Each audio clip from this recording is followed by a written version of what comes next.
Santo. Big intro, What's mate. going on, Julesy? Long time no see. Long time no see. How are you? Good. I'm Am I even moving right now? I look incredibly frozen. You're frozen, but it's all about me now, it seems. That's fine. I can deal that. I can deal with that. I just got to close everything I've got to make sure that I try and boost my internet. I don't know what the fiance is doing I downstairs. I think know you she's could... intent on watching. You're still watching Breaking Bad, I think. I think she's still watching Breaking Bad. Yeah.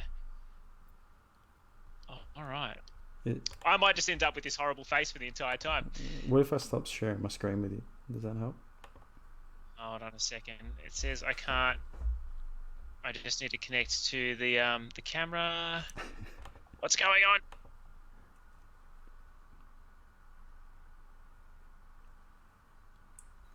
We'll get there. We'll give some people some time to join, and then we can work it out.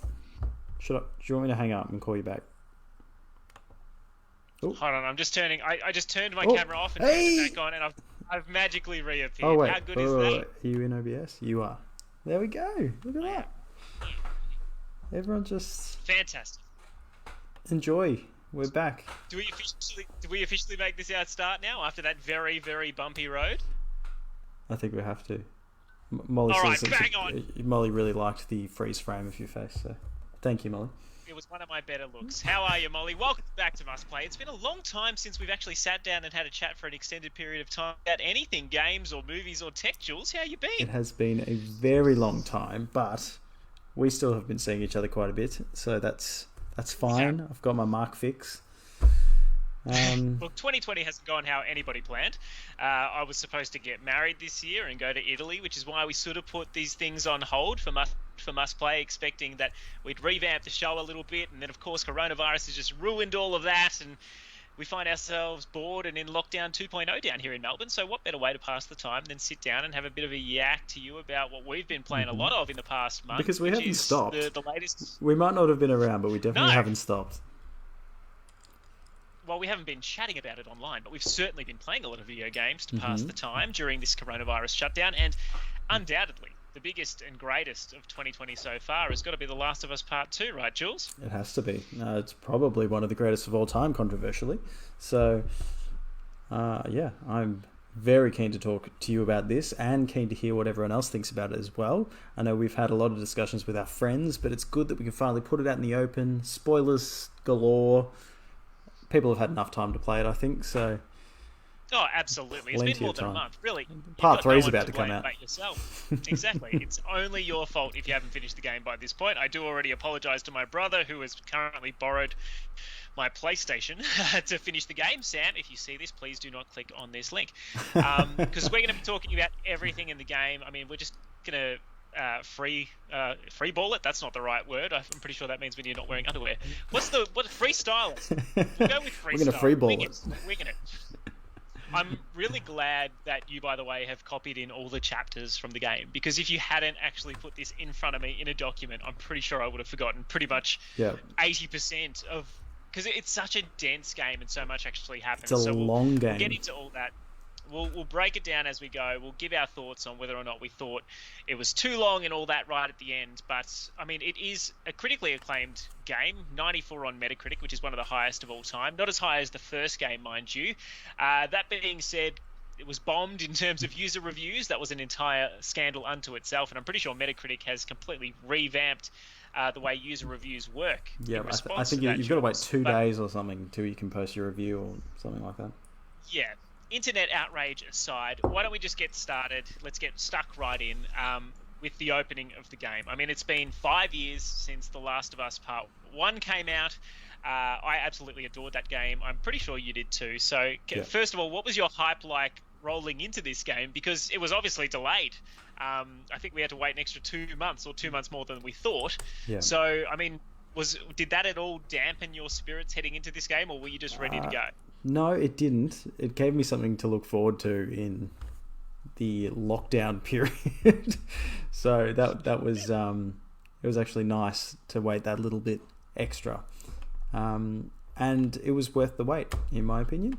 I feel like I went into it in the right mindset. I didn't have any spoilers thrown at me.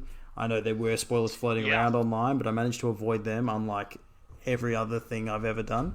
So it was a nice fresh relief, and I think they did it justice. So I got to actually ask about those spoilers because they were all the rage on the internet before this game came out, and everyone was warning us, don't go online. In fact, I basically just blackballed the internet from my life for 48 hours, hoping that I would completely miss the spoilers, and I did, thank God. I know you did as well. Yep. But they turned out to be scarily accurate, and we've heard from Neil Druckmann, the creator of the game, since, saying it was the worst day of his life watching that happen live, and just knowing that once the video was out, even if they took it down off YouTube, it had been saved by people, copied and reproduced. It was just out there. And I'm so glad that we didn't spoil, or I didn't see the leaks, because obviously the one thing it spoiled, which was huge for me, is the death of Joel. And that comes relatively early in the game. So how about we talk about that first little bit leading up to it? Because we do pick up the game straight away, pretty much, after Ellie and Joel have settled into Jackson. Yep. And from the get-go, it's clear that they're pretty comfortable in their new life. Yeah, it seems like the place to be, doesn't it? And it kind of, that first shot when you're playing as Joel as Tommy and the garage door opens and like the leaves float everywhere, it really sets the mood for what this game's going to be and how it is that next step up from the first game. So that was such an enjoying experience for me. It was the graphics are off the top. They really set the tone.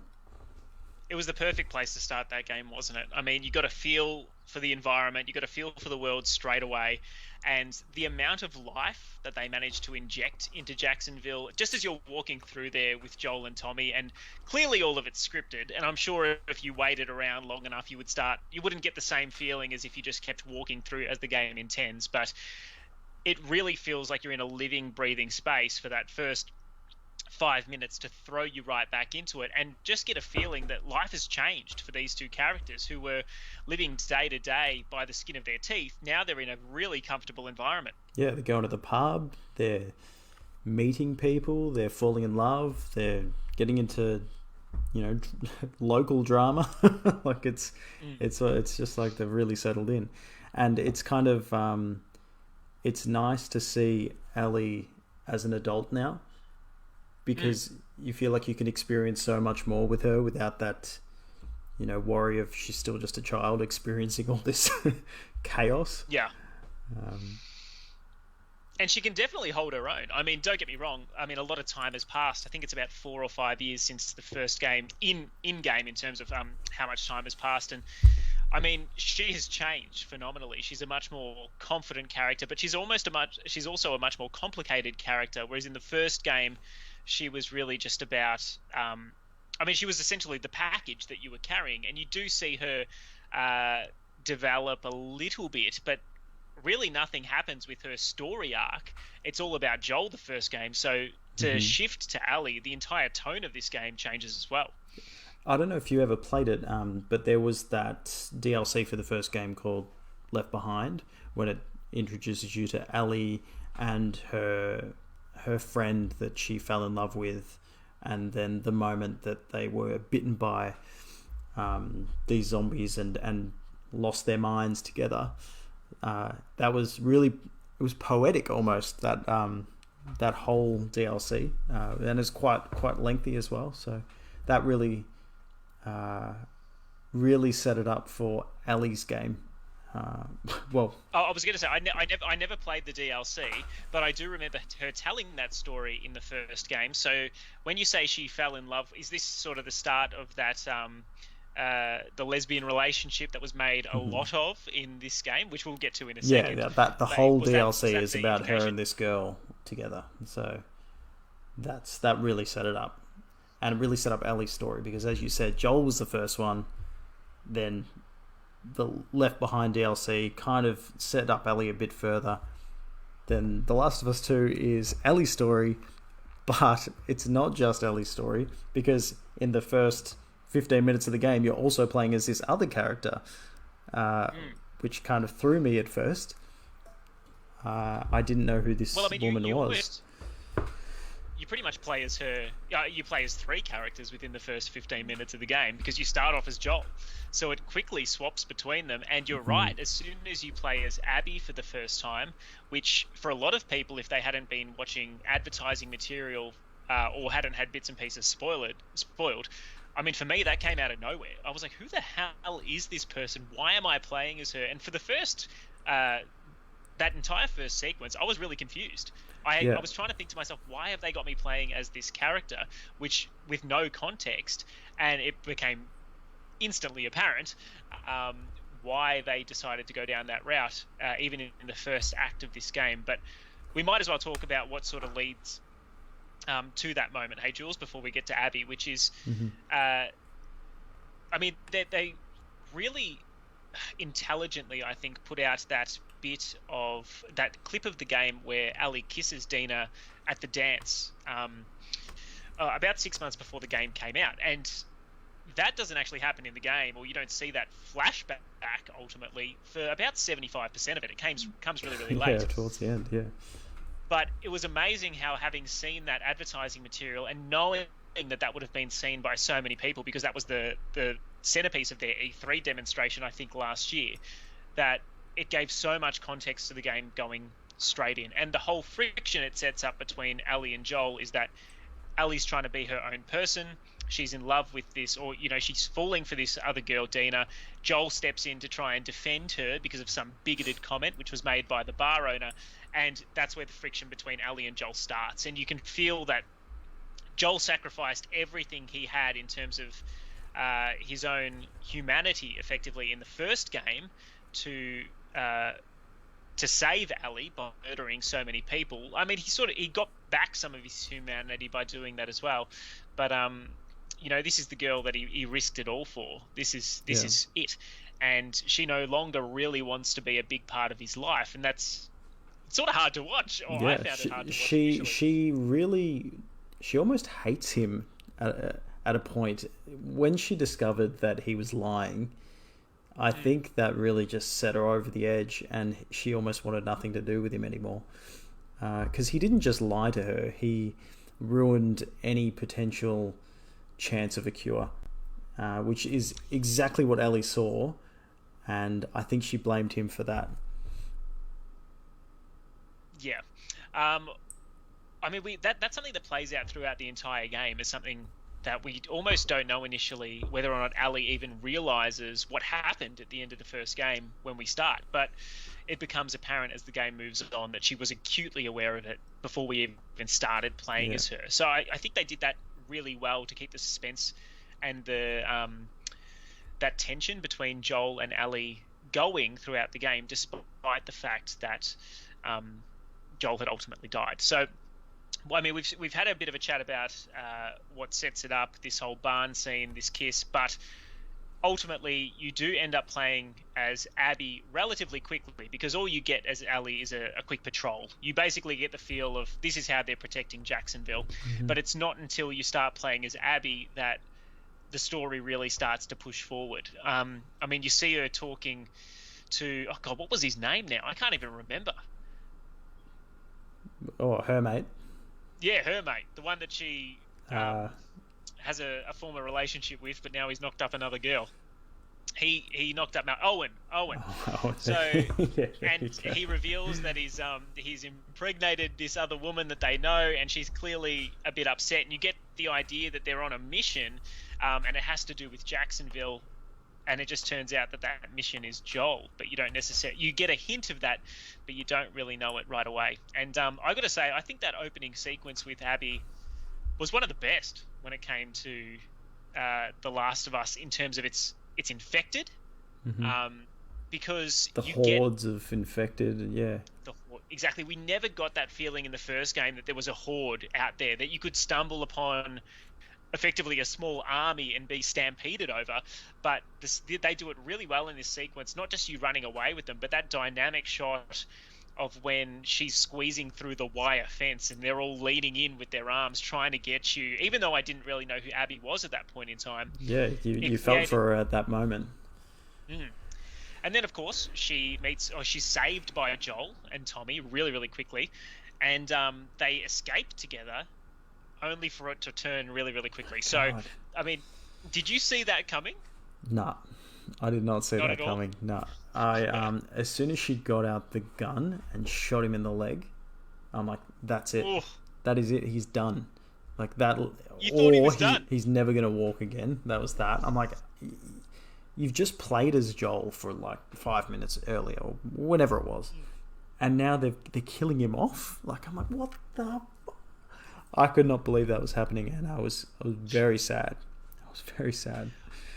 But we I don't was know he's dead straight away, as you no, said. I But was in denial. I was looking at it. I'm like, ooh, his knee doesn't look too good, but they can just have put a him band-aid hobble on around. it. Yeah, exactly. He can still ride on a horse. I'm sure he can do that one-legged. But oh my God, when it escalates to that point, and she jumps out or pulls out the golf club, and you play as Allie, and you realize Joel's in strife, and you get back into Allie's shoes, and all of a sudden you're rushing back to try and save him. Very similar to what we saw when you were Joel trying to save Allie from in that snow scene Yeah. in the first game.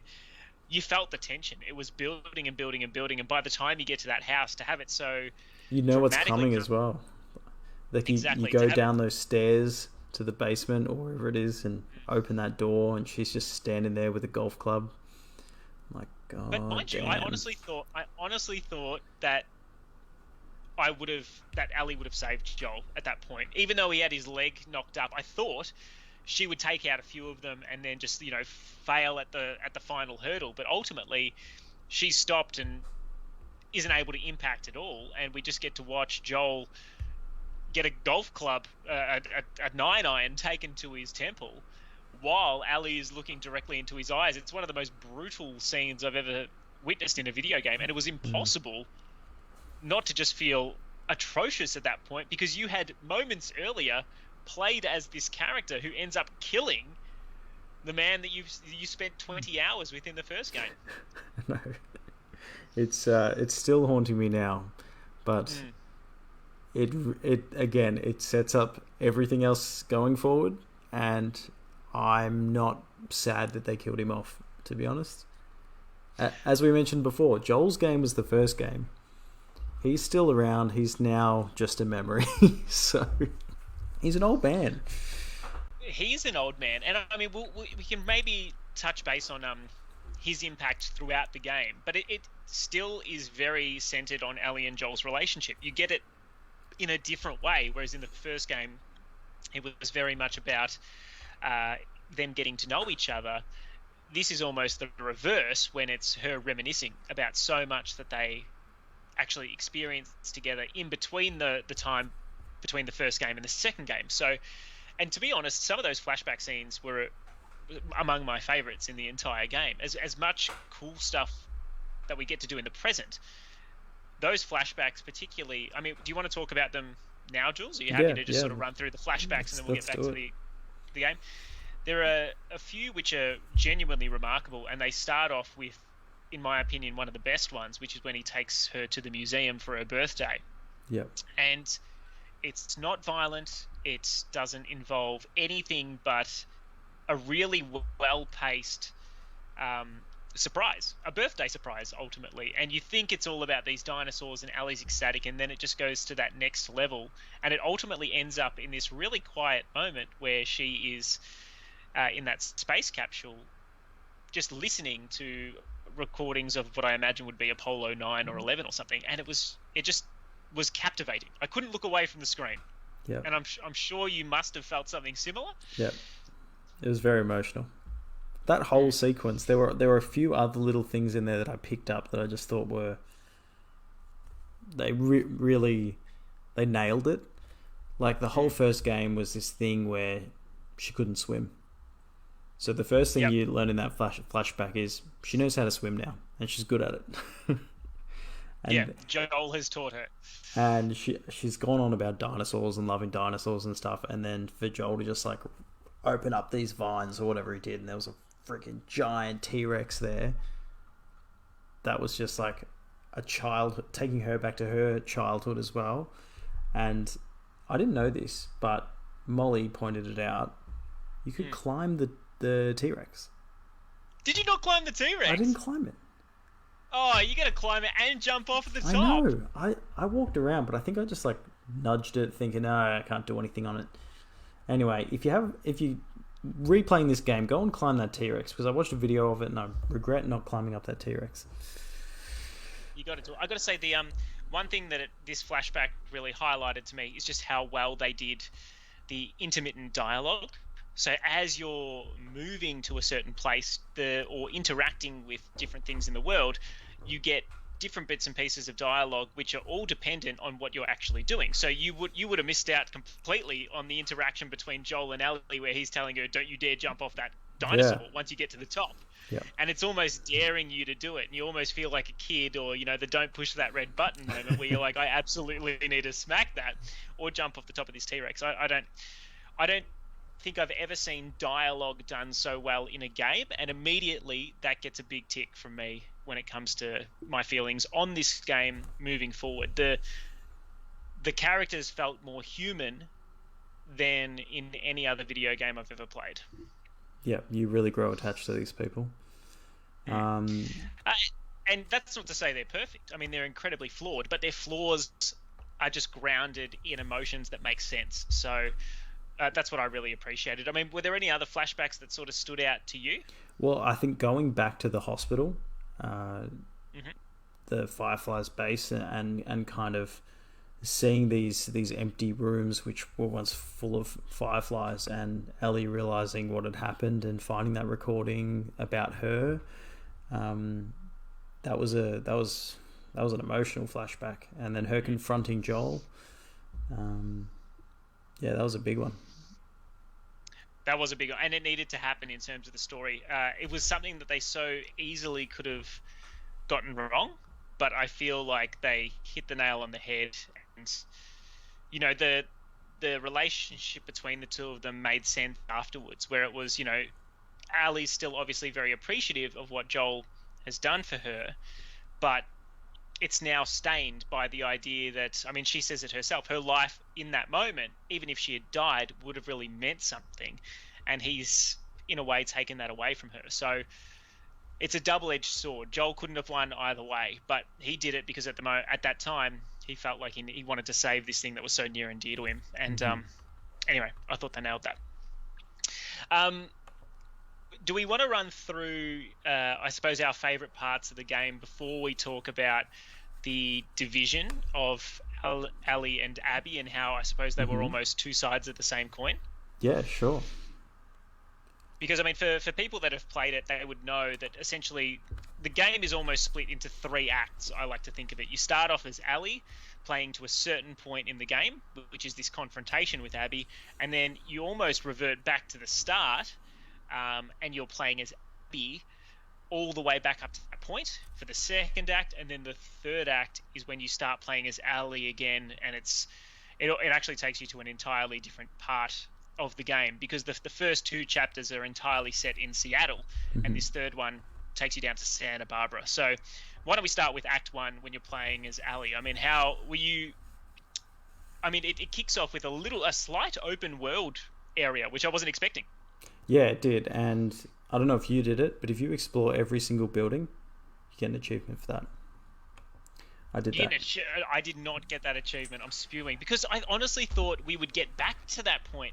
I got to a lot of buildings where I thought, I really can't get in there, and maybe we're going to circle back to that area, but you just never do. So that was one little frustration I had, is that they almost tease you with the idea of this open world, but you never really revisit it. It's just for that one section. But it's good to know that you managed to get into every building. How long did you bloody spend exploring there? Too long. Well, and one of the last ones I did was the bank, which I thought was really good, because there was kind of a story within that bank. You went in there. That's where you get the shotgun. Oh, I definitely went into the bank, and it was amazing. Yeah, that whole backstory of there was a robbery happening, and then they're all killed, and you just seeing these skeletons and a few zombies around. That was cool. So I think I enjoyed exploring these buildings quite a bit. I thought the one thing that I didn't like was the safe codes in that area. You didn't like them? Okay. Because you literally were given a piece of paper and it says like East Gate, and then like you're standing next to a safe, it's like East Gate. I'm like, well, obviously that's the code. So I'm like, oh, I wish there was just that little bit more challenge there with the codes, but unless it changed if you up the difficulty, but they do get pretty subtle later on. You know, there's a really fun one where it's like the safe code is when the goodest boy won employee of the month, and you know, you got to look at the big cork board and find where the dog has won employee of the month. Like, so there's little subtle things like that. But I do agree. I think some of the safes and the codes were unnecessarily hard, not necessarily tough, but certainly not straightforward. And I feel like it's almost as though you needed to consult a guide to work it out sometimes. I don't think that the game did a particularly good job of making sure you would find the code beforehand. I wasted a lot of time looking for one safe code in particular and retreading all my steps because I didn't want to progress too far, because, you know, there are so many chunks in that game where you end up sort of full, like, jumping off a building and you're not able to go back. Is that the one behind the barbershop? And I did... I'm not sure, but it ended up being like you had to walk further than where the safe was into a different building to find the code and then go back. That annoyed me a little bit, but just because I wasted so much time trying to find this code. But other than that one, I actually didn't think they were too bad. I quite liked that there was a little extra challenge and that it was almost world building in that you had to find a reason why this safe code would have that pin in particular. Yeah. And so I thought in terms of like you mentioned, building that sort of passive storytelling into the world, it did a really good job in that regard. Yeah. So Seattle Day One is the actually that's it's all in the same spot, but it kind of eventuates pretty quickly once you get to the what are they called? The wolves. Yep. You see where Tommy's been through, and the mess he's been making on the way through there. I mean, we should probably explain for people that are just watching and don't intend to play the game. Once Joel is killed, Tommy, who is Joel's brother, comes to Allie and says, "We need to get revenge, ultimately." And Allie says no initially because she's incredibly traumatized by this all, and Maria, who is Tommy's husband, says, no, we shouldn't be doing this, we've got a life here, we need to learn to let it go. Ultimately, Tommy can't let it go, he runs off, and that's what starts Allie off on this trail of revenge. She actually goes out there to try and help Tommy, but for the entire first 2 chapters almost, you are on his tail. You're trying to find him, trying to catch up to him, so you actually see a lot of violence that's happened before you. You're almost one step behind, but clearly it's unclear as to whether or not it was Tommy or you're walking into something bigger, and I think they tread that line really well. Yeah, especially when you get to the TV station, which isn't long. I can't believe the TV station was so early in this game. Now that I'm looking at it, it's incredible. I remember us talking about it and going, "Oh, well, I'm up to the TV station." It felt like you've been playing for 15 hours or so. But it's the TV station. When you go in there, you're like, "What is happening in here?" This was definitely not Tommy. And then that's the start of the introduction of another baddies. So you've got the wolves, and then this new enemy that's yet to be revealed, and it's almost I was thinking it's like some sort of cult. Are they like a type of like human zombie or something to do what they did to these people? Like they gut them and hang them up, and it was pretty dramatic. Oh, it's intense. And I mean, if there's one complaint I have about this game, it's that once you get to that third act, they do so well building the tension between this group, which is known as the Seraphites, as well as the Wolves, which is this sort of the group of survivors versus this religious cult, that it comes to a head, but then they're just not in the game for the entire third act. And I actually got a little bit invested in their story and wanted to see where it went next, but clearly that's on the cards for the next game if we see them at all. So they do a really good job setting it up. And I don't want to go into the Seraphites too much because there's a big turning point at the end of this first day, Jules, which is once you find the theatre, the Capitol Theatre, which you end up spending quite a bit of time in. It's almost like a home base for Ali and Dina. After the entire struggle that you go through, and there's little hints along the way, you find out that Dina is pregnant, and all of a sudden that changes the dynamic of the game. It's a very human motivator, but it just raises the stakes tenfold when you think you're in this dangerous place, and the woman that Ali loves is and the stuff you've just been through with her as well. It's like, it was. I could kind of see it coming because she did throw up at one point, and I'm like, oh yeah, maybe. And she'd only been with Jesse. Did they break up like a week or so before her and Ellie went off on this adventure? It was very recently before. Yeah. So I guess they threw that in there, didn't they?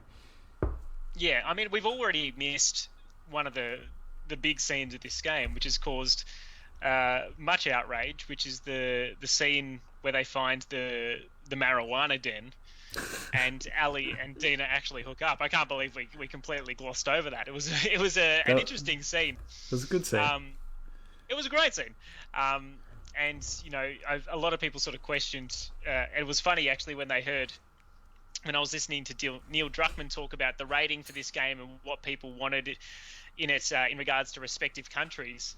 No one cared about the gratuitous violence or anything along those lines, but there was some Icelandic country which was like, yeah, marijuana is a really big issue for us in our country. Do you need to have Ali and Dina hook up in this old cultivation den? But it was just a funny little anecdote from him. But look, I thought again that was a really good example of passive storytelling in that or at least letting the world do the storytelling. You actually saw a glimpse into the other side of one of their neighbours' lives, effectively, which had a bit of a sinister side to it, which I thought was great. And there was another moment, just on that scene quickly, where Ellie tries to tell Dina that she's immune, and she just goes, "You're an idiot." Completely brushes it off. Yeah. I know, it's insane to think that she's actually tried to open up and tell people that she's immune so much, but it's so rare in this world, and they do a really good job of that. In terms of Joel is trying to convince Ellie early on that she may not be the only person that's immune, but it becomes pretty evident very, very quickly that she is the only one out there, and that she's the reason that humankind will hopefully be saved going into the future. I feel like if we go through this blow by blow, Jules, we're going to be here for a year. Let's go by the kill list essentially, because that kind of breaks apart each chapter. So I guess the next kill list is poor PSP girl. PSP girl copped it. Yeah. What happened just before that? I remember I think you had the boat by the time. Do you have the boat by the time you get to PSP girl? No, that comes later on. Is it just after that? I think you're looking for the boat. Yeah, I remember chasing the guys in the boat, and you're ducking behind the water to get into the building when you can see her. And the one thing that annoys me, I know she's playing PlayStation Portable, but I would have liked to have thought that you could hear somebody getting out of a body of water directly behind you. I know she's got headphones in. She had headphones in. She must be blasting that game. I know. And you could hear the audio, so it must have been loud. But anyway, it was a brutal kill. But again, one of those almost unnecessary ones, which made you realise that Ellie just doesn't care who she kills or how far she goes to get revenge. She sort of lost any consideration and any regard for human life. Yeah. I think before we go, because I think we almost need to skip ahead, because to me, the first chapter with Ali is probably among the most boring parts of the game. As good as it was from a storytelling perspective, I actually think what they get you to do from a gameplay perspective is really basic, and the best scenes were actually reserved for Abby, which we'll get to in Act 2 per se. Mm-hmm. But I want to ask you about the pursuit of not necessarily the aquarium, but the landmark in the distance, because that's a really big gameplay mechanic. They do it super well in the first Last of Us. Did you ever get tired of that, Jules? Because I mean, with Ellie, it was very much, you need to search this area. You can see the TV station off in the corner. You can see, you got to get there. Then you can see the Ferris wheel, which is above the aquarium. You got to get there then. Yeah. I mean, did that it all get tiring for you, or were you happy with it?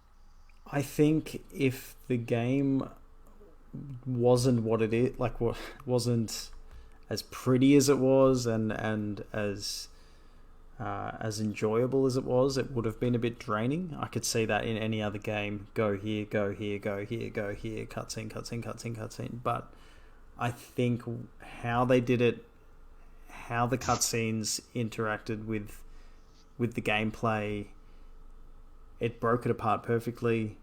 It was like a big movie, like just a really big movie, and I didn't mind those looking over into the distance moments at all. So, I actually think it's as much as it was already done to death in the first game, it's a really good incentive to keep going. I don't know how they design these landscapes to make sure that you can always see a landmark that you're going towards, but I think it works really, really well. So I often found myself going, did I really just travel that distance, or did I just like go through a crevice and it was 300 meters closer to me or something, Yeah, it does feel like they're manipulating space a little bit here and there, but on the whole, it does work relatively well. And I've got to say, the entire time I was playing as Ellie, I felt really strong, really, really strong, almost to the point that she felt stronger than Joel did in the first game, which is fine. Well, think about it. How old was Joel? He would have been in his 50s in the first game. In the first game. And late 40s, early 50s. Because it was 20 years since the apocalypse began, and he already had a kid that was however old. So, that's just my maths. I don't know. I guess Ellie's young, but she's definitely not as strong as Joel would be. She's still this small-framed woman in this game. But Abby... She's definitely... Hold on. Before we get to Abby, she's definitely more sprightly, Ellie. I mean, there's the introduction of the dodge button, which actually plays a really big role in this game. I wasn't expecting that, as well as a jump button. So, I mean, just from a mechanical perspective for running around as these two women... did you feel like you had more freedom in this game? It wasn't as I don't want to say deliberate, but it felt like it was almost set up in a way that it was designed for you to be ambushed, that you had to be using these dodge mechanics and all the rest to make sure you got out of every situation. I read a bit about it, the scripted combat and that sort of stuff, but it still made you think about how you were playing it, and it was still surprising to play. So, the scripted combat was at points obvious. Like, if I don't dodge right at this moment, then I'm gonna have to try it again. Like, you almost had to press a button at a certain point to progress to the next press a button moment. But it was still enjoyable, especially with who was probably the first one. The Trunchbull lady. Oh my god! Yeah, well, I don't know how we started calling it. If no one has seen Matilda, no one's going to understand this reference. I think did you say it to me, or maybe someone else said it to me? But it was definitely Molly, but I knew exactly what was going on. Yes, she looks like the principal Trunchbull. Exactly like that. And it is absolutely terrifying when you have to go hand to hand and fight them. That wasn't even an Ellie moment, though, was it? That was no. I'm skipping ahead here, and that's the hard thing. I mean, maybe it's really difficult to just go through this game sequentially. I mean, if we're talking about big moments, and then I suppose we can circle back and talk about the themes. But I honestly thought Ellie's moments were all pretty straightforward up until you get to the confrontation with Abby at the theater. Yeah. You get a couple of big revelations, but I genuinely believe that they saved the majority of the cool stuff in this game for Abby. I mean, if we talk about the first interaction with the Seraphites, I mean, that was absolutely terrifying when they were whistling and you had to hide down in the grass to avoid their arrows and actually rip. Or was that Ali? Oh my god! No, it's hard to. Oh. I think it's Ali. Ali interacts with them first and has to pull the arrow out of her shoulder, but it doesn't go much deeper than that. Yeah, because then she straight after that she meets the big brute bold guy.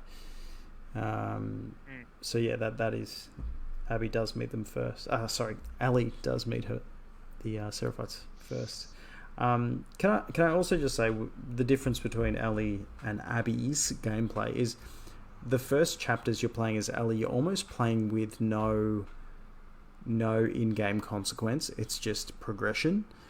Then once you are introduced to Abby and you're seeing the destruction that Ellie has caused, almost like a flashback. Like the one that hit me the hardest is when you're Ellie, you get to the aquarium for the first time and Bear the dog runs at you and you just like kill it like it's just a nothing dog. It's like, whatever, that was just a dog. It's a shame we had to kill it, but yeah, there you go. And then it's like, hi everyone, this is Bear, cute little dog, friend of the whole wolves, part of the wolf pack. I was so upset to learn that I had killed Wolf as Ellie. That was one of the biggest kills. I love how you're more upset that she's killed a dog rather than the pregnant woman. In fact, they did this really well throughout the entire game, which was because they had that broken narrative where you started as Ellie and then we're almost following in her footsteps, like you said, as Abby. They allowed you to kill a number of Abby's compatriots without any second thought, and then when you played as Abby and actually learnt a bit about them and their story and you know who they were as people and what they were doing in their lives, what jobs they had, what roles they were playing in this community, and just seeing them interact with this dog as though it was a good dog, you know, that's when it really hits you. In fact, it was really powerful in terms of making you thinking about the consequences of your violence, and maybe even just speaking more generally about the consequences of not the consequences, but the thoughtlessness of violence in video games, because you don't really ever pay attention to it when you're playing most games. You just sort of go through whoever's put in front of you. You know, if they're a bad guy, they're a bad guy. You take them out so you can continue moving on. Well, you don't know who they are. They could be the baddie you've killed could have a wife and kids, and then there's that whole other sequence that you don't see play out, but you just take them out like they're nothing. They're just an NPC. Yeah, which is what they are. Don't get too attached to NPCs, everyone. Just chill out. Exactly, but it's funny. Like, a lot of people have been mentioning to me, and I've seen it online a lot, that the game's almost trying to make you feel bad about violence. You know, it's trying to it tells you to do things, and then almost immediately after it makes you feel horrible as a human being for doing them, but albeit through a different person's eyes. That being said, I personally don't think that was the point of the game, and we can get into this a bit more when we're talking about themes, but it's really interesting that has been a lot of the takeaway from this. It's almost this surface level, I feel really bad about killing that person now in the game because clearly they were a much nicer person than I even thought. But I don't know what you interpreted as a result of that, Jules, but I mean, that wasn't my main takeaway. Yeah, definitely not. So I am let's just quickly mention, because we were on flashbacks before. Ellie's not the only one with flashbacks. We also, one of the first human moments we experience with Abby is her flashback where she's tracking the zebra, which was beautiful reference to the first game as well.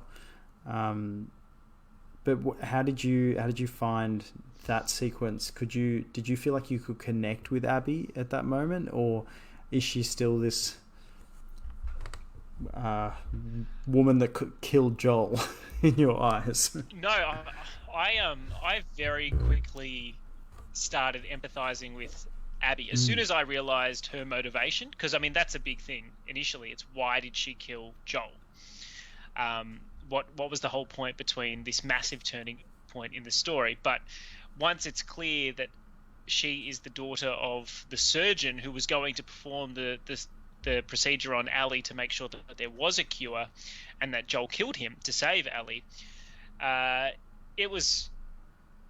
I wouldn't say that I forgave her for what she did to Joel. No, but you could understand. But just like, absolutely, you could understand it within the context of this world where revenge is almost king. You just kind of, for some perspective, like if it was Ellie, then she'd be forgiven instantly for hitting that guy in the head with a golf club.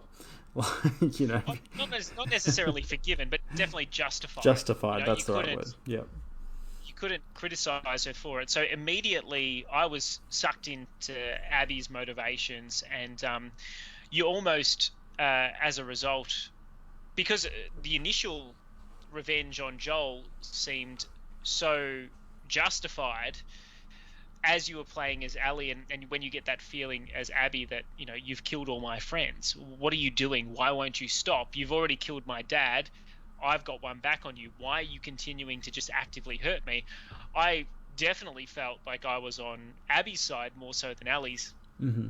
But the thing we didn't realize, or I didn't realize, I don't know if it was obvious for you, but Abby didn't know that it was Ellie killing all her friends. She just thought it was Tommy. Yes, yeah.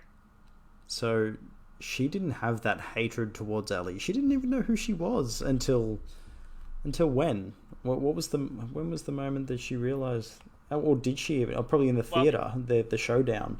It was the confrontation in the theater, because I mean she sees her initially when she kills Joel, but then really she doesn't know that it's her until much later, because obviously she does have interactions with Tommy along the way before she ends up confronting her at the theater again. So she definitely thought it was all Tommy, which, by the way, I have no idea how Tommy's alive. I am 100% certain that she shot him in the back of the head. Skipping but forward somehow, there.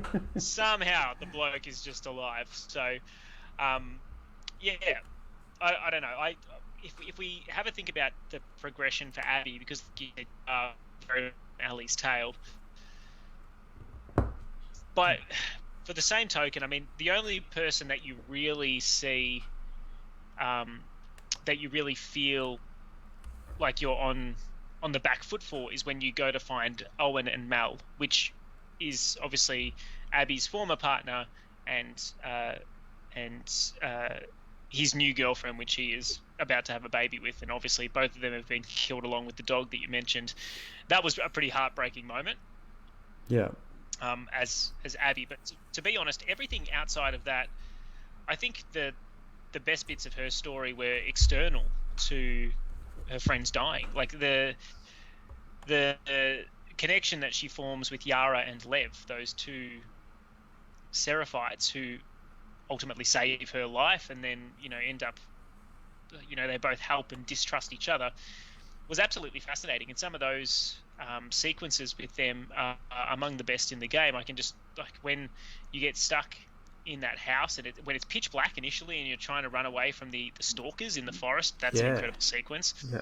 When Lev is taking you to the bridge in the sky, and it's effectively a platforming mission for you at that point, that was really impactful as well. And you've obviously got to walk down that infected building, which was horrifying again. And then when you ultimately do come to the climax of Abby trying to save Lev, and in the context of this big battle that's going on the Seraphites Island, I mean, that was visually, with everything burning, huge. My most oh my god, wow, have a look at this moment of the game. I just couldn't believe how much was going on around me. And I was in that situation. If you were there in real life, you would be doing your best to stay focused, but ultimately overwhelmed. And that is exactly how I felt playing. Yeah. I genuinely was just overwhelmed. I was riding that horse trying to get through, and I was just panicking. I almost want to go back and replay that level and just like stop, get off my horse, have a look around what's burning around me, because I Yeah. just went straight through that bit. Like, I wanted out of there so bad. That was, yeah. I think the first moment you see that the village is on fire, just in the distance, I'm like, we're going there. This is going to be big. I just felt that was coming. And it was kind of nice to see a bit more of these kids and their storyline in the Seraphites. And although they're pretty messed up now, quickly on the Seraphites, there was this whole. I thought there would be a lot more about this. This leader of the Seraphites, this figure, this woman that's painted, the murals, the prayers, all of this stuff, this religious cult it turned out to be. But they kind of didn't touch too much on who this woman was. And I probably would have, I don't know, maybe appreciated if she was alive and a leader somewhere, or there was a bit more we could learn about her. So. I was surprised that she wasn't alive, because I had these discussions with some of our other friends, and I honestly thought that she was, and one of them mentioned, oh no, she's been dead for quite some time. Like, you actually learn that in one of the bits of like, I don't know, a document that you find and read. But I honestly think it would have been much, much stronger if she had been alive and you saw her influence among the people while that invasion was going on. It made sense that, you know, she had not was long gone, but had died, you know, a couple of generations ago. But yeah, I really would have liked to have seen a leader of the Seraphites to understand what the leader of the Wolves, Isaac, was trying to achieve. Because besides the fact that they're essentially going tit for tat and, you know, killing each other here and there, I didn't really understand why they were going, like, why they needed to be wiped out. You know, it was sort of they both wanted peace, but they just felt like they couldn't get it without all-out war. You almost saw as much of her as you did of Isaac.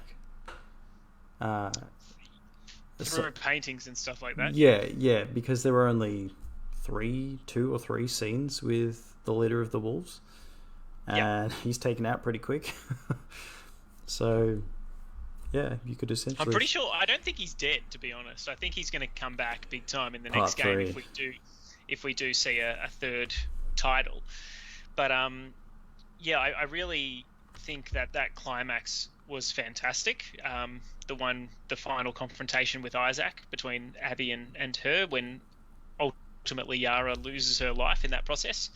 But the relationship that they were able to build between Abby and Lev and show that, I mean, it's interesting, but Abby effectively has a very similar arc to Joel in the first game, where she is, you know, she's done this horrible thing to get revenge and realized that it hasn't made her any better. It hasn't made her whole again.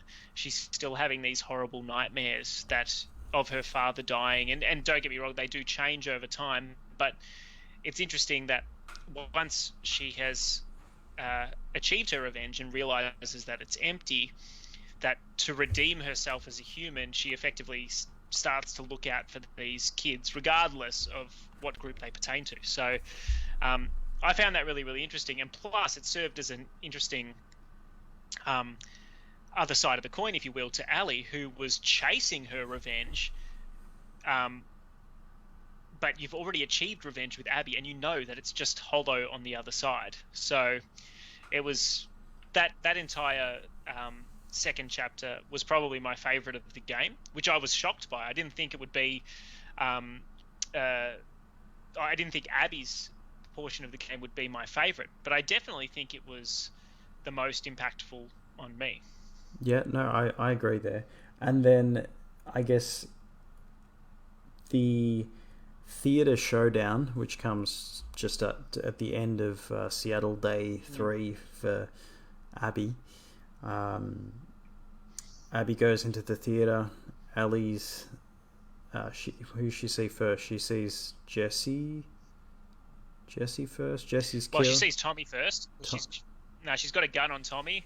Jesse runs out the door, gets his head blown off, and then Ellie and Abby have their confrontation.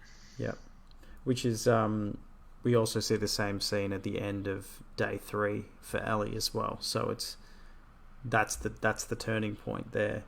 But I think the whole showdown, when you're still playing as Abby and trying to kill Ellie, that shook me a bit. I felt so weird trying to kill Ellie. I'm like, I don't want to hit her. I know. But and then she's still a badass. Ellie is still unstoppable almost. She's got all the same moves. Abby wins that fight. She does. Abby wins that fight, hands down. She wins that fight, and it's only because I suppose she thinks it was Tommy who was killing all of her friends and not Ellie that she doesn't kill Ellie or Dina as well. If anything, I didn't understand her choice initially because I didn't realize that she actually thought it was Tommy rather than Ellie until I thought about it a bit more. But I honestly was like, what? After everything that you've been, everything that you've gone through. But it does make sense in that Abby does not kill people in the same way that Ellie does, which is just without limitations, without much thought. The Seraphites in her mind are trying to kill her, so she's going back at them that way, but she's not actively seeking revenge in the same way that Ellie is, because she leaves her alone not once but twice. And she doesn't murder Dina when she could have the chance. So she's definitely a much more wholesome character than Ellie, which makes the third chapter the more interesting, I think, once you do become Ellie again. And even after you see at the end of that where Ellie's left there bleeding with a broken arm, and you think, well, how the hell is she going to get out of this? It just skips well ahead to that scene when they're at the farmhouse. Give them plenty of recovery time. You thought was the end of the game. Well, I did. I mean, it felt like it, didn't it? It was like, I thought something was going to happen at the farm. Something big was going to happen. I guess the climax of the farm was Ellie still having this post-traumatic stress. She hasn't gotten over what's happened. It's not over for her. Like, there was that realization that it's not over, and then Tommy coming over was just the icing on the cake. I thought she'd said no, and that was going to be it. And then when you get up in the middle of the night and you start packing your bags, I'm like, shit, this is going to happen. This is going down. And I felt absolutely terrible doing it. Yeah, I wasn't upset about that. I thought it would have been an odd place to end the game then and there. Yeah. It made sense that there was just that one more thing, a bit of a third chapter, because I didn't think that Ellie's arc had, she hadn't come to terms with it, despite the fact that she had all these great things in her life, that she was living in a picturesque location, that she was with the love of her life, that she, they had a kid that they were looking after together, JJ, which I think we all think is Jesse Joel, or maybe Joel Jesse. I don't think it's been confirmed. Yeah.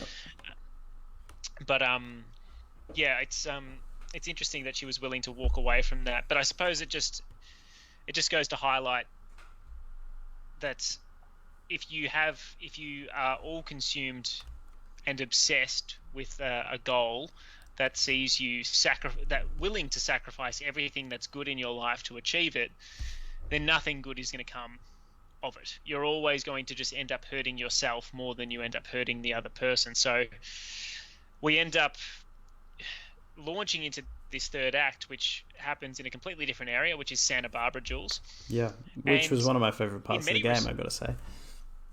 It was one of your favorite. All right, I'd love to hear this from you, because it was one of my least favorite parts of the game, and I'll explain my side. But why don't we start with the positives? What did you like about this last act? Because even though I suppose it's a third of the game in terms of storytelling as an arc, it's the shortest by far. I think it's only 2 or 3 hours. I think the reason that I loved it so much is because it just showed how big the world is, how much is out there, how much we don't know about the world, which is one thing that you touch on quite a bit when we've talked about the game. we don't know what's happening anywhere else in the world. So to just like find out what's happening, I don't know how far away up the coast it is, but yeah, I thought, yeah, obviously it's a completely new world there. Like, you can't just hop in a plane and go to another city. It's horseback or nothing. So that was one thing I liked to. Or in this case, sailboat. Yes, a sailboat. I like the environment, which was nice. It was good to play through that suburban area. There's those little homes and that sort of stuff. I think there were a few moments in there for Ellie that I quite enjoyed when she goes to goes to find Abby, when she gets bitten by that zombie, and the guy's like, "Oh, you're stuffed now," and she's just like, "Yep." So there was she shoves the guy's face into it. Yeah. There was quite a few moments there where I enjoyed, and you get a new cool gun, which was nice. I think I caused a lot of destruction in that sequence. And then it all kind of gets depressing and sad come the pillars. But I don't know. What didn't you like about it? I think what I disliked about it was that it just felt so foreign as an area. It introduced a new group, which I can't even remember the name of now. It was like the Snakes or something along those lines. I can't remember what they were. The Rattlers. Yeah, their logo was a snake. I just don't know. Like, I ended up in confrontations with these people who I just didn't care about. I didn't understand what their motivations were. I didn't understand their backstory. I didn't understand much about Santa Barbara and how these groups came to be, which I feel like is what we spent so much of the game learning about in Seattle, this division between these two groups. And the one thing that sort of not annoyed me about it, but I actually thought they were going to explore a really interesting element of this new world, which we haven't seen before and haven't even considered, is potentially the reintroduction of slavery into the human hierarchy and hierarchical structure. And I thought that's what they were going for. They sort of touched on it, and I thought, geez, this is a really dark place for this game to be going. Maybe this is a good place to finish it, and have it be this moment of freedom, or completely avoid the moment of freedom, so you have that drive to maybe spend a bit more time there in the next game. But effectively you get glimpses of it, you never really see it in action. You end up freeing the people that are there, ultimately just as a distraction that allows you to get to Abby, who just by chance happens to still be alive, strung up on this pillar before you get into this confrontation in the water. And I think as much as I liked the last fight between Abby and Ellie from a storytelling perspective, I feel like a lot of the gameplay elements were completely changed for that one fight. It wasn't like the first fight that you have in the theater with her, where it made sense within the context of the gameplay. It's almost like you were playing one big cutscene, and it was just masquerading as gameplay, which sort of annoyed me a little bit in terms of a climax.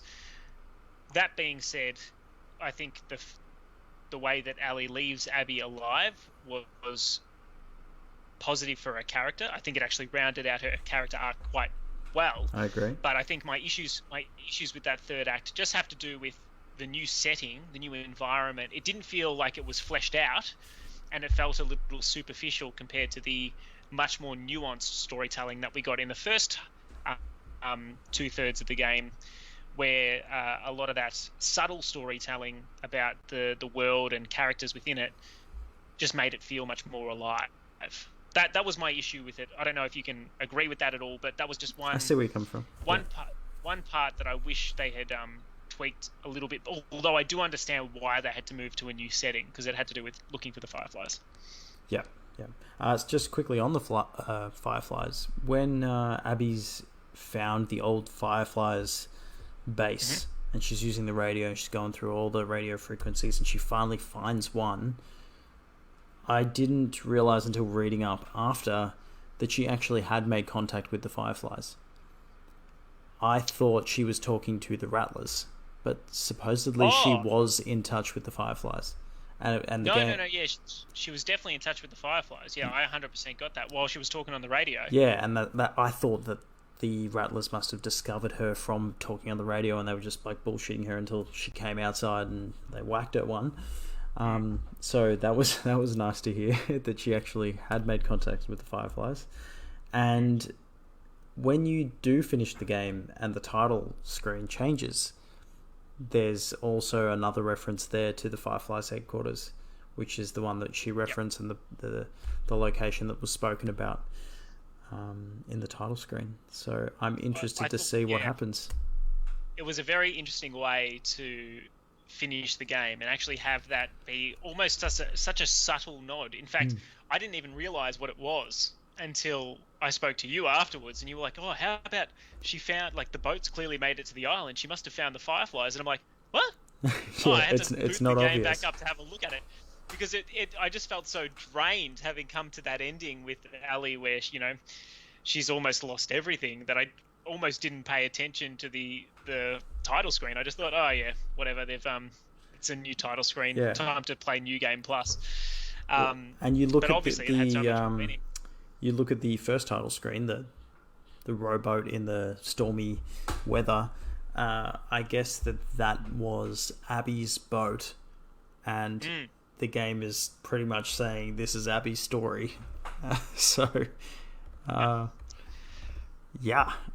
Speaking of lost things as well, how's Ellie's fingers? Yeah, can't.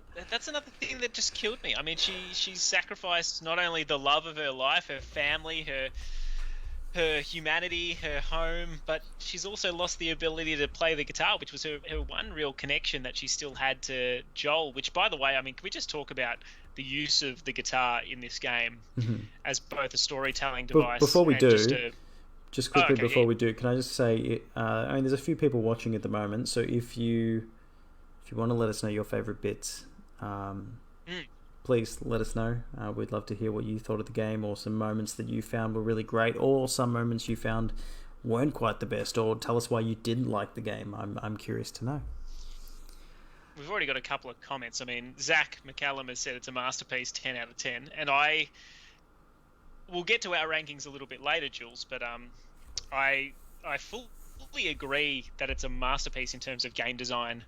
I know the story can biff a few people, and we've got a few different elements to still chat about, but I 100% agree. I think this was a phenomenal game. I've never played anything like it, and I was definitely on the edge of my seat for pretty much all of it. So, yeah, it's left me thinking more afterwards than any other video game has in the past, which is saying something. Yeah. And you know what? Just because we were talking about the guitar, Molly has mentioned it in the comments, and this is what I was getting to when I was saying we need to talk about the guitar as a storytelling device. I thought it was amazing. The entire use of the guitar, from Joel trying to teach Ellie how to play initially, to seeing Ellie pick it up and play it herself, to those little moments when you were trying to replay the song using the touchpad and the joystick to play Joel's song that he had written, right up to the moment where you find a guitar randomly in the world, and Ali sits there and does like a full cover, an entire 2 to 3 minute cover of Aha's Take On Me acoustically. That was incredible. That was, no other game has been able to stop in the middle of this horrifying, dangerous environment and just let you sit there and mellow out and listen to a very chilled out version of Take On Me. I don't know, did you find that little Easter egg yourself? I didn't at first. I had to go back to it in the music shop. You had to go back? Oh, geez, yep. Yeah, so I did eventually play through it, but I did miss it. I skipped over it the first time. I missed that little room where she found that guitar. But I was captivated. If you so could good. see me, I was I was sitting on the floor just like Dina. I felt like I was sitting next to her in that room, cross-legged and just doughy-eyed, staring up at Ellie the Definitely. entire time And I really that she was appreciate that playing. they utilize that controller mechanic. Mm, It's been in there since the controller released. Like it's just I can't think of any other game that's utilized that touchpad like that off the top of my head. Like I'd have to yeah. Google it. Um, Did you watch or did you pick up the guitar at all in the theater and just have a bit of a muck around with it? yeah, yeah, I did. I couldn't play anything decent Because though. no, neither could I. But I was sitting there looking at it because it's actually very accurate in terms of where you touch on the touchpad and what string you play. Now, in the real world, play guitar very, very poorly, but I was sitting there and I found the right key and I was trying to play Boulevard of Broken Dreams by Green Day, horribly. But I actually think it would be so fascinating. I'm sure somebody out there has done it, has actually sat down and managed to There are a play few, yeah. a near full song on the guitar. It's quite incredible the mechanic that they were able to build in there, given that most people wouldn't spend more than a minute with it, but it must have taken them so long to do. Yeah, and they did it really well. So it's little things like that just kind of elevate this game to the next level. Even if it's just something so simple as you can play a guitar, it kind of made the game that little bit more wholesome and made it feel a bit more real as well. So Hmm. Can I ask, Jules, where you sort of sat on the way that the story was delivered in this game? Because the broken up timeline, hmm I thought was a really well done. It was a really well done feature of the game, but I know a lot of other people sort of feel like it made sure that the climaxes were all over the shop. I mean, how did you feel? I felt like the sequences and how they played out is probably the reason I don't give this game a perfect score, because Okay. I often found myself, especially as Abby, going, "Can I just get to the next bit? I don't want to. I don't. I'm Mm, just still walking through this bit. I like." And I was kind of in this mindset where I'm like, "Well, I've got to explore every room I possibly can because I don't want to mm. miss anything." But I just can't be But you missed the bothered as guitar. I know. But I went back. See, I was determined to go back. There was just little moments I had that, mind you, they disappeared very quickly. But I just had these thoughts. I'm like, oh, I just want to. Can I just hurry up and get to this next point? I just really want to know what happens next. And I kind of that was more towards the start of Abby's day one. Um, Mm. but other than that, I did enjoy it. It's actually quite daunting when you're Abby after that entire build up as Ellie to go right back to day one. Like, I think Yeah. maybe if they had just gone back to day two, it might have made more sense. And people would have thought, oh, okay, here's something. Because you do get the feeling as Abby that you end up going back to the aquarium quite a bit. Um, and to be honest, I mean, I didn't really feel all that much for Owen. If he was supposed to be Abby's love interest, I don't think that he in any way. I didn't really care when Owen died. I cared when Mel died more than anyone else, but I never felt that as Abby, she was in love with Owen. So it needed to be something that I actually cared about. He was just another member of her crew, as Okay. far as I was I felt concerned. slightly different. I thought that they still loved each other, and Mel was just this Hmm. woman that Owen met because he couldn't wait around for Abby to sort of shit together. So Yeah. Oh, look, it was incredibly layered in terms of how they did the relationship portion of it. I mean, Abby's was a little complicated, but probably wasn't. I don't want to say as well fleshed out as Ali's, because I mean it's causing a lot of outrage on the internet. But I loved Ali's relationship with Dina from the get go. I did mhm. not for a second think that uh, it was ever unrealistic or it wasn't hitting on the right emotional notes. I think the way that the nervousness between them before they hook up in the weed den, in particular, was just captivating and reminiscent of pretty much every teenage experience that we've all had. And I just think that they hit the nail on the head in terms of the progression of their relationship and the care that they felt for each other so well, and it really it was forced to mature as a relationship really, really quickly. But even the storytelling through Ali's diary, in terms of building up not only the relationship she had with Dina, but informing the previous relationship that she'd had with a girl named Kat, I'm pretty sure, just allowed you to accept the relationships for what they were really quickly, like almost immediately, without questioning it too much, because clearly there's so much backstory that we can read about and emotion that we get from that we don't necessarily have to see on screen. So I thought that was interesting. Yeah, they're incomparable relationships. You can't compare Ali and Dina to Abby and Owen. They're not the same, and yeah, I understand what you were saying there. Lachlan says he loved the game, but not the linear story. That was the game's biggest enemy. That includes the Stalkers and Trunchbulls.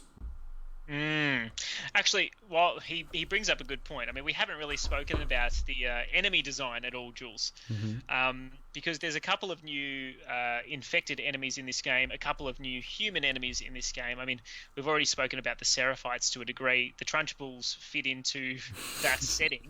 Official name. And by the way, when you end up fighting two or three of them at the same time, they are genuinely tough.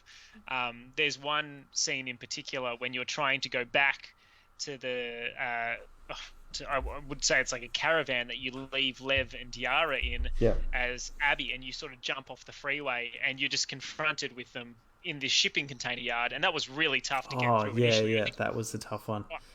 I ended up just like shooting somebody from afar and then waiting for them to try to one by one climb up the concrete ramp to the freeway, and I had that hunting pistol with complete ammo in it, and it was so powerful, that gun, that I just managed to take them all out one by one as they approached. But it was a really tough, that was really hard slog for me. I remember doing that whole sequence with hardly any ammo. It was tough. So I had to try and take them all out with my Molotovs, and that was whew. While you've just mentioned explosives, how did you feel about the new ones that came out? Because obviously you still got your stun grenade. The Molotov is a classic, but there was the landmine as well, which you could craft this time around. And to be honest, I think I tried to use that once, and it just I didn't like it as much as the nail bomb from the first game. No. I mean, the nail bomb is essentially just a grenade, isn't it? So these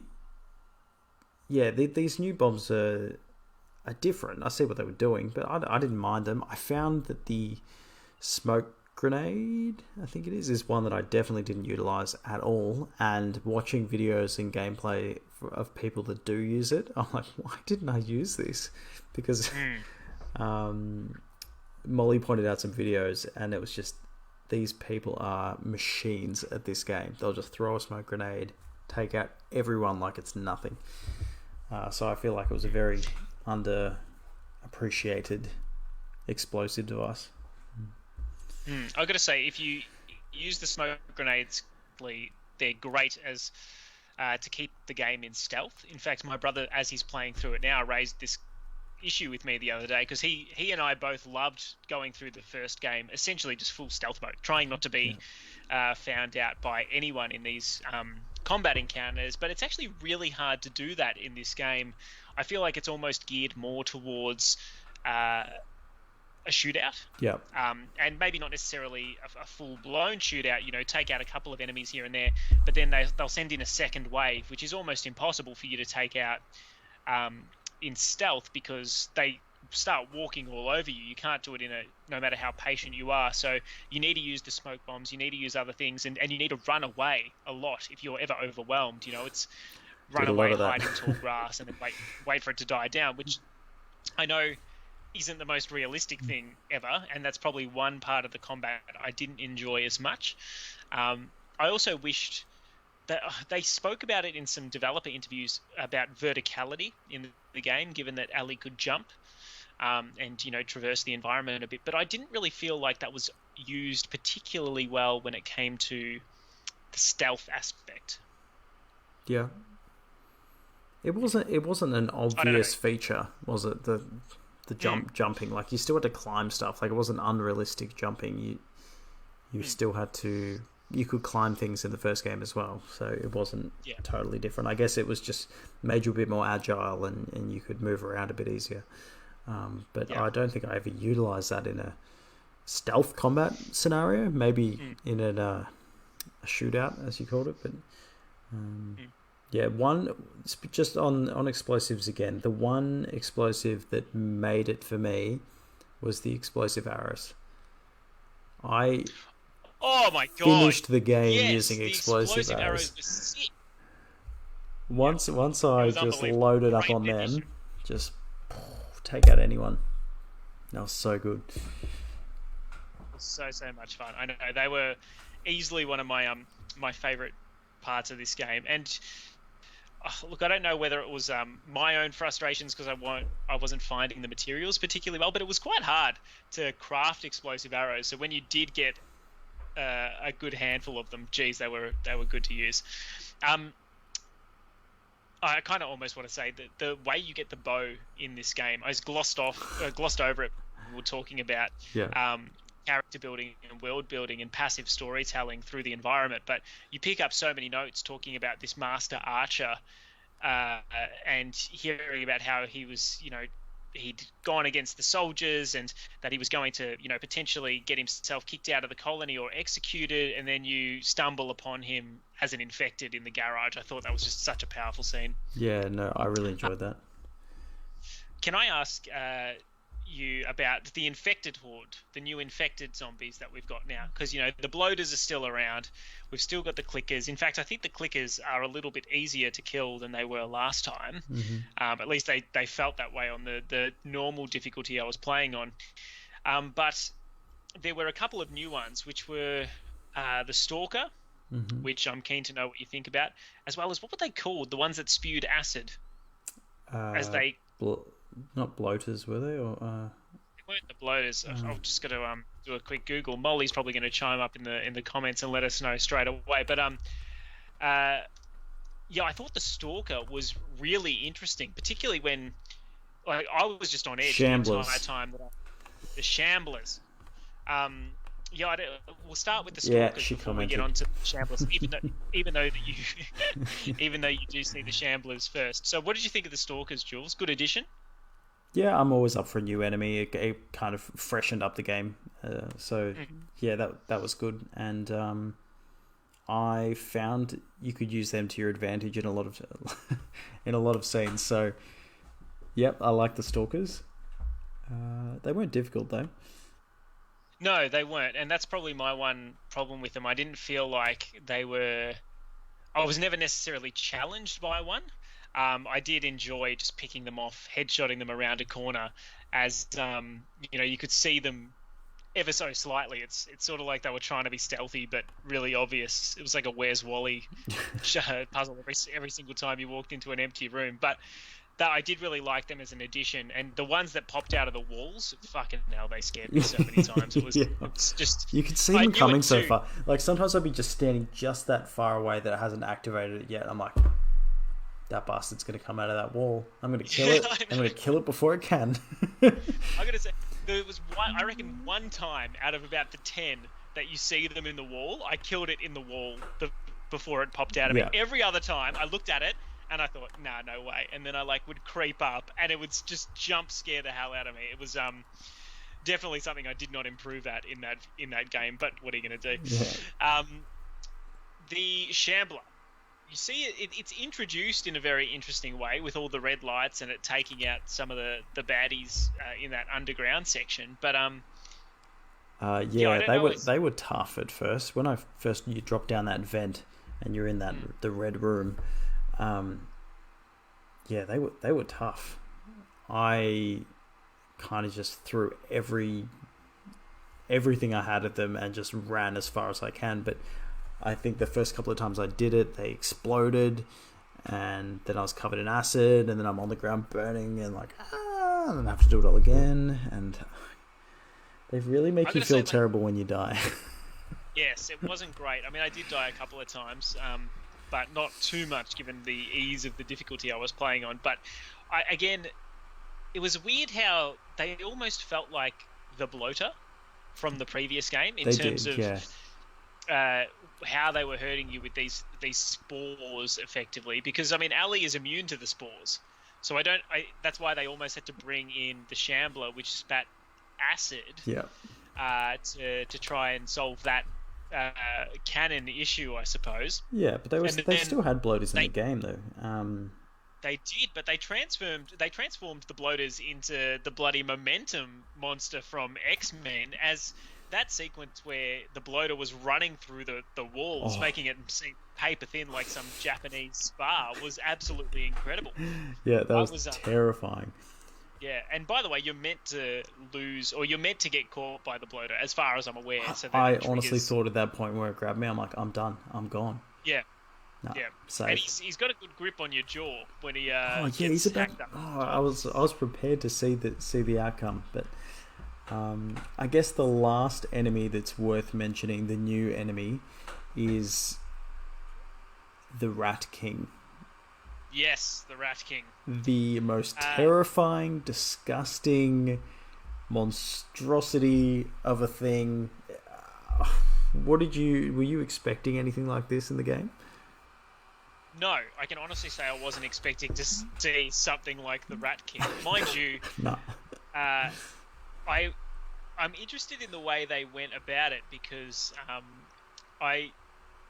that hospital scene where you had to go into the dark and dangerous area that hadn't been explored, and which was effectively ground zero, was terrifying. The entire time I was panicking, and that's what that section of the game was meant to do for you. But I couldn't believe what they did with the Rat King. It almost felt like a really dumb enemy out of Resident Evil more than a Last of Us enemy. But, you know, they needed something. It did feel very Resident Evil, didn't it? Yeah. But it was... I guess that was ground zero, wasn't it? That was a place you don't want to be. That's kind of where it all started, in the hospital. Yeah, but why rats? Why was it part human, part rat? I don't understand. I do like that part of it broke off and became its own enemy, almost like the motorcycle part of the Batmobile from The Dark Knight. You know, once the big hulking tank part got damaged, the motorbike just pops out, becomes this really sprightly enemy. I thought that was quite funny, but I must admit, I thought it was a bit of a Resident Evil enemy. It wasn't made of rats, was it? It didn't have rats on it. Wasn't it just really messy? Part of it was rat. Really? Part of it was rat. I'm telling you. Why do you think it was called the Rat King? I don't know. I just thought because it was like the king of the zombies. Nah. King of the horde. Not. So. Do I have to look this up? Oh my god, it's so gross. If you look up Rat King on Wikipedia, a Rat King is a collection of rats whose tails are intertwined and bound together by one of several possible mechanisms. That sounds disgusting. Why is that a thing? There was a Rat King moment in... Do you remember that game I played, A Plague Tale? Oh, vaguely, yeah. Yeah, that was that was all about rats, and there was some Rat Kings in that, I'll tell you. Disgusting. So according to thelastofus.fandom.com, the Rat King is a superorganism composed of multiple stalkers, clickers, and a bloater that have been connected together by cordyceps fungus. I'm telling you, I saw rat faces and stuff in there. I don't know what's going on, but I don't feel like having nightmares tonight, so I might not Google image search. You're not going to look at it? Fair enough. Oh, it is disgusting. But anyway, we'll move on. Look, I thought that fight was great. I was on the edge of my seat, especially when you're in the ambulance and it's attacking you. I thought it was really, really good. Daniel Timms has left us a comment. He says, "Fucking loved it. Smashed it out in 2 days. I have no life. Honestly, the non-linear storytelling was so good for me. I loved playing as Abby. Just the game on hard is so difficult, I can't imagine survivor mode." Yeah. So I'm impressed that someone has played it on hard mode. I think it would have taken me 5 times as long to complete the game if I had stepped up the difficulty. You got to have more faith in yourself, Jules. I think you would have smashed it. Look, it's good to hear from you, Dan. Long time no see. But yeah, I agree. I really enjoyed the non-linear storytelling. But I do agree with you that I loved playing as Abby almost more and more than I enjoyed playing as Ellie. So that was just something a bit of a shock for me. So not saying it's necessarily bad. It was my favourite part of the game, but it certainly wasn't what I was expecting going in, which again is a positive depending on how you look at it. I think we've pretty much covered most that we need to, Jules. Can we just talk quickly about the repercussions of this game in terms of the Last of Us in general and what you think it means for the world, and then what you think it means for a part 3, and then we'll also talk about... Do you mean the world as in the world of the game, or the world in general? Not our world. I think in this coronavirus climate, what happened in The Last of Us is probably a little bit small fry for the entire population. But I want to know what you think about the game in the context of the Last of Us trilogy, let's say, because I do believe there's going to be a third game. It has set it up for a third game, but I don't feel like it'll be another revenge style game. I feel like they really will have to change what they do with the third one. I think that Lachlan has argued this point. We've argued back and forth with each other, but I just feel like Abby and Ellie are done. There's no conflict between them anymore. They are on the same page. There's no reason for either person to go after the other. I feel like going forward to a part 3, it'll either have to be Abby again, or I just can't see how those two can be reunited unless they're reunited as friends, which would be interesting. In terms of the world, I feel like now the wolves can really grow because the Seraphites are done. There's surely not much left there. I feel like they will really take over because they weren't impacted at all. They've still got their massive stadium and all their resources at hand. Jacksonville is nothing in comparison, I feel. I just feel like the Wolves, if they wanted to invade Jacksonville and take over, they could easily do that. Otherwise, we don't know what the rest of the world has. Like, we don't know what's happening in Australia, for example. Like, what's happening there? Has the virus gone over there? Has the zombies taken over? Yeah. What about you? I think I 100% agree with you. I think Abby and Ellie are done in terms of their conflict.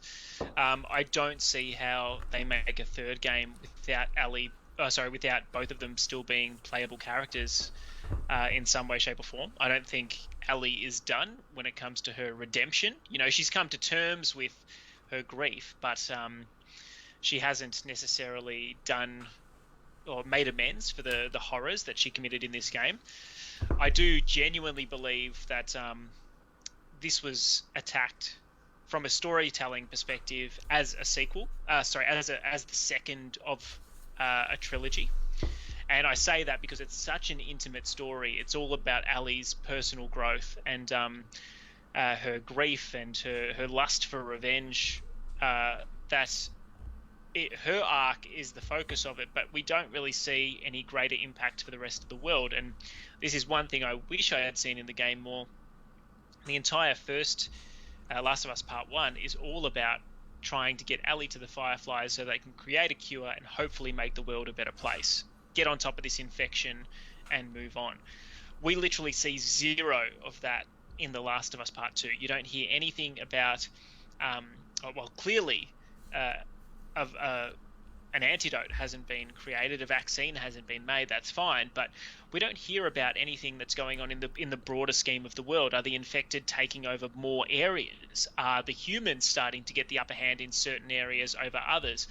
Can the infected breed? I don't think so. So if we're consistently killing these people off, and it's been almost 25 years since the outbreak now, surely the infected are dying off. It's not like they can just spring up from spores out of nowhere. So surely their numbers have got to be dwindling unless they're being created in some manner that we're not 100% aware of. That being said, I know the human race is constantly repopulating and people are having kids, but surely not at the speed that it once was. So I don't know where these infected are coming from.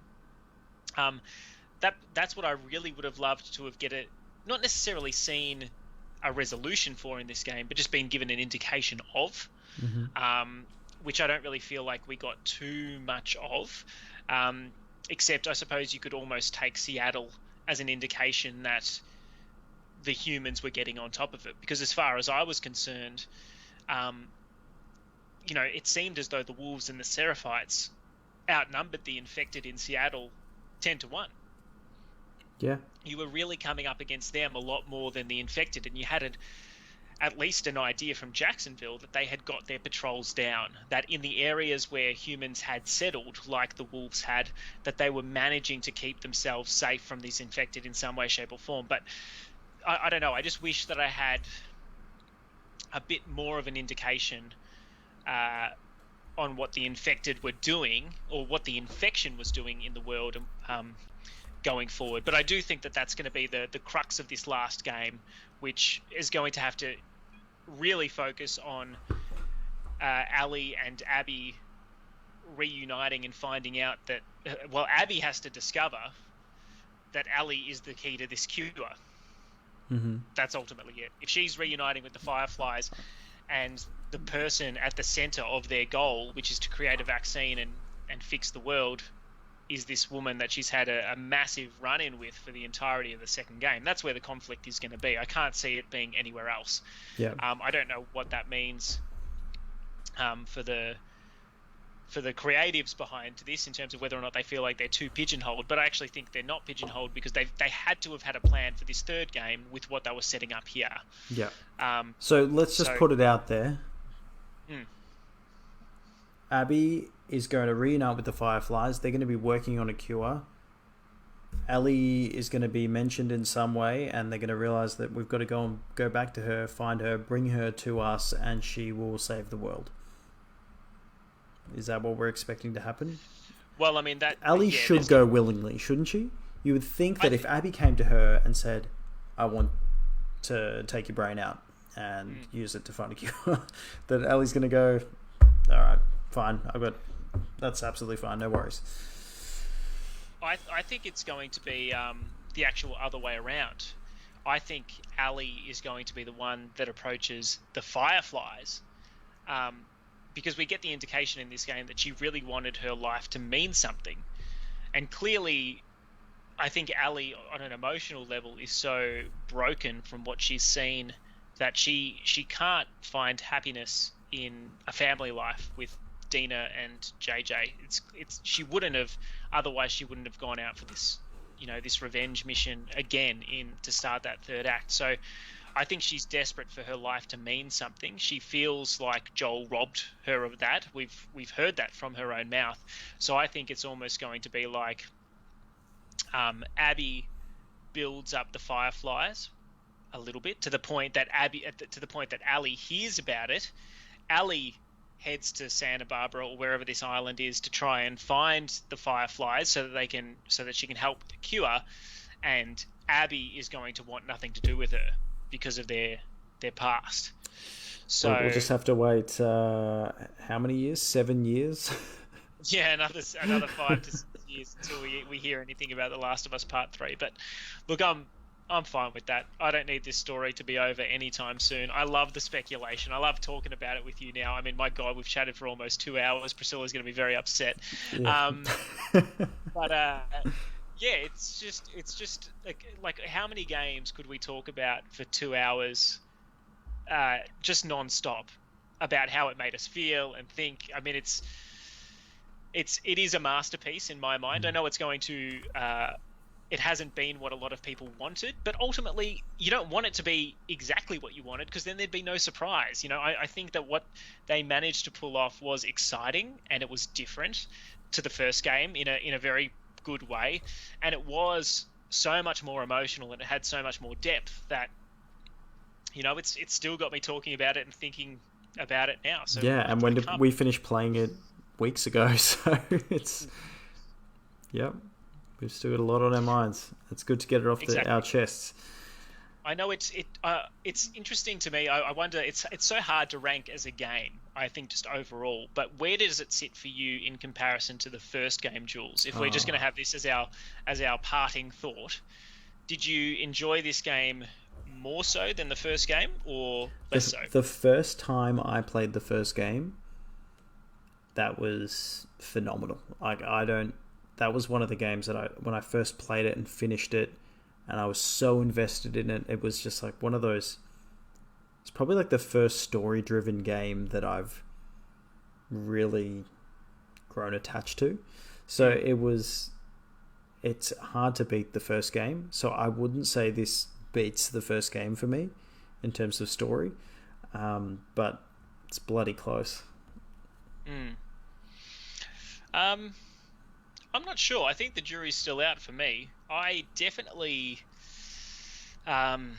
think that the sequences in this game were much more interesting in terms of the gameplay beats, what you interact with, and some of the scenes like that pitch black forest, the burning village, all that sort of stuff was just, there was nothing like that in the first game, which was a very straightforward story. And I really appreciated that this game tried to do something different with its timeline. I actually think they did an exceptional job with it. So I'm actually leaning towards enjoying this one more. Into that's part two from a moment to moment gameplay perspective. I think obviously it's very hard to say it's more important than the first game, because that sets up the world and these characters that you love. But certainly this one took so many risks, and I feel like most, if not all of them, landed. That with the if it wasn't for the problems I had with the third act, which I'm still trying to reconcile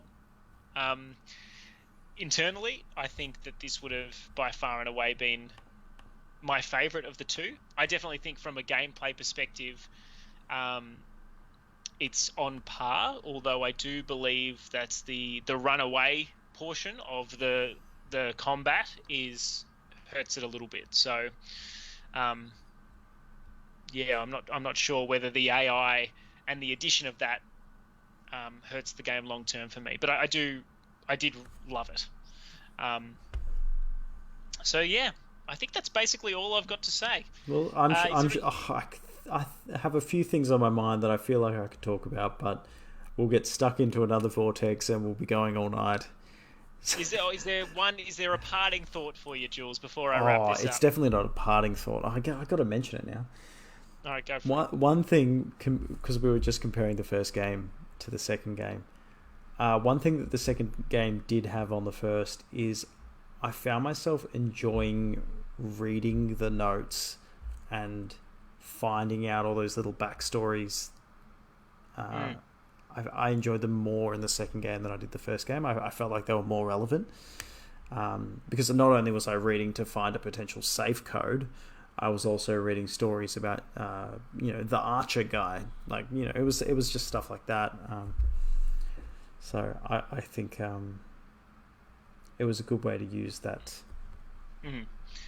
I genuinely agree. I think that they nailed the environmental storytelling in this game, more so than the first game, more so than any game that exists. And I really appreciate it for that. I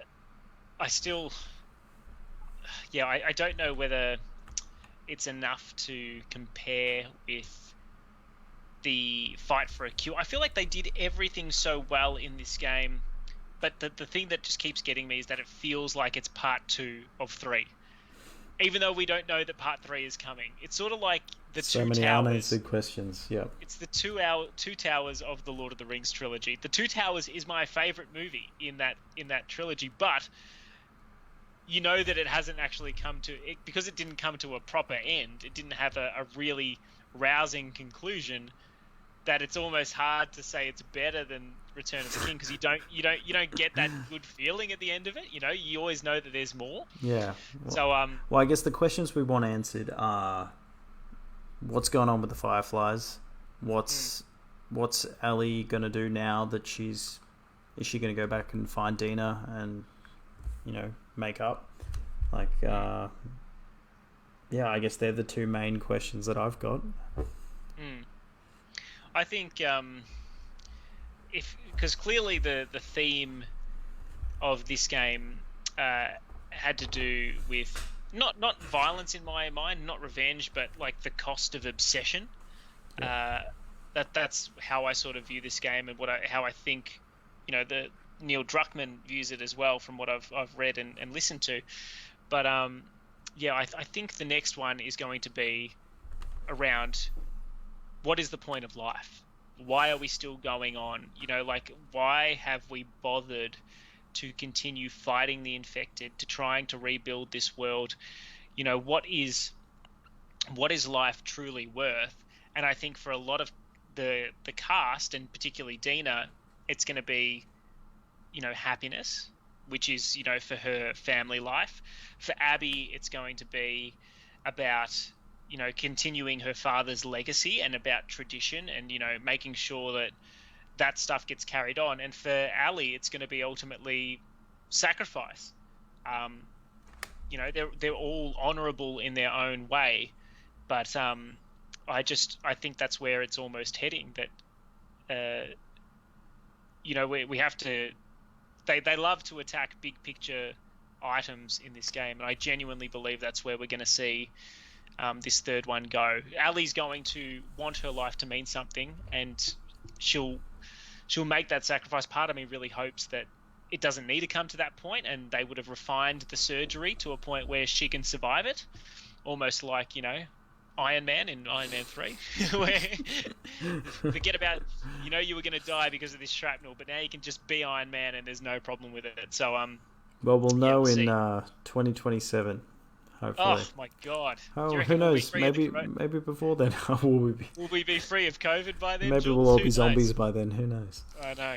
You know what? Can we just say real quick that if COVID has proved one thing, it's that if The Last of Us was to play out in the real world, we'd be screwed. There is absolutely no way that we're not all getting infected. That is a terrifying thought. I'm glad that we had the coronavirus just so that we can all know that if there was to be some zombie outbreak like The Last of Us, where it was based on a spore, like an airborne particle that's infecting us, that we're all going to have to be wearing these face masks just to make sure that we don't turn into them. It's crazy. It is indeed. Anyway, Santo, good to chat. We've spoken for almost 2 hours about The Last of Us, so it obviously means a lot to us, and we had a lot to say. So yeah. Oh, look, I love it. It's definitely one of my favourite gaming franchises. I know it is for you too, and I just can't wait to see where it goes next, hey? Yeah, it's no Paper Mario, but we'll see if we can get your review another time. That might be our discussion for next week, eh? Paper Mario, much lighter and cheerier. Yeah. The Origami King, too much fun. All right. Well, look, thank you for your 2 hours this evening, Jules. Thank you for everyone who tuned in and had a listen along. I hope you enjoyed our revised show. We're not in the same room anymore. It's certainly not looking as flashy as it once did. And hopefully one day. One day we could get back in the studio and do it properly, but at the moment, this will do. I think so. I miss the boys. I miss Jeff and Lou. It'll be good to get the band back together once we can properly. But that's our review of The Last of Us Part 2. I think it was probably the most in-depth review anybody has ever done at an hour and 50 minutes. I think we're going for a Guinness World Record there, Jules. But just about. Yeah, it was great. I loved it. Great swan song for the PlayStation 4. I know Ghost of Tsushima is out. That's going to basically be the system's last big first-party game, but I definitely feel like The Last of Us is the one that's going to stick in people's minds. I hope they remaster it for the PlayStation 5, because I would definitely replay it. Oh, in 4K? They have to. They have to. Well, they did it with the first one as well, so... Well, look, I don't have a Pro. You don't have a Pro. I know that we were dying to play this one in 4K, so absolutely it's going to be one of the games that, on day one, if you buy the PlayStation 5 lump with that disc drive on it, you'll be able to just... pop it in and be good to go in 4K, I reckon. Fingers crossed. All right, so I'm going to roll this outro now. Although it's not really an outro, it's just the loading screen that we had last at the start. That's fine. We'll add some music to it next week. We'll get it a little bit more refined. We'll work it out. Thanks, everyone. Thanks for the chat.